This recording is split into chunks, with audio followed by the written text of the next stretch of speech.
Deputy commissioner Bahawal Nagar کا DHQ اسپتال کا دورہ۔ ہمارے نمائندے سید احمد کی رپورٹ کے مطابق ڈپٹی کمشنر بہاول نگر ذوالفقار احمد بھون نے ڈسٹرکٹ ہیڈ کوارٹر اسپتال کا دورہ کیا، مختلف وارڈز کا معائنہ کیا اور مریضوں کو فراہم کی جانے والی سہولیات کا جائزہ لیا۔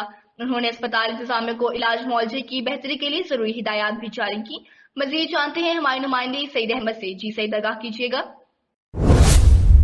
جی بالکل، اس موقع پر medical superintendent MS doctor Shaukat Ali وٹو نے ڈپٹی کمشنر ذوالفقار احمد بھون کو اسپتال میں دستیاب سہولیات، دعایات کی فراہمی اور مریضوں کے علاج معالجے کے حوالے سے بریفنگ دی۔ دورے کے دوران ڈپٹی کمشنر نے مختلف وارڈوں میں مریضوں سے ملاقات کی، ان سے علاج معالجے کے حوالے سے دریافت کیا۔ ڈاکٹر شوکت علی وٹو نے مریضوں کی تعداد اور علاج کے دوران پیش آنے والے مسائل پر روشنی ڈالی، جبکہ ڈپٹی کمشنر نے ہسپتال انتظامیہ کی کارکردگی کو سراہتے ہوئے مزید بہتری کے لیے ہدایات جاری کی۔ ڈپٹی کمشنر نے مریضوں کو بہتر سہولیات فراہمی یقینی بنانے پر زور دیا اور ہسپتال عملے کو ہدایت کی کہ مریضوں کی دیکھ بھال میں کوئی کسر نہ چھوڑی جائے۔ جی بہت شکریہ سعید، آپ نے تفصیلات سے آگاہ کیا۔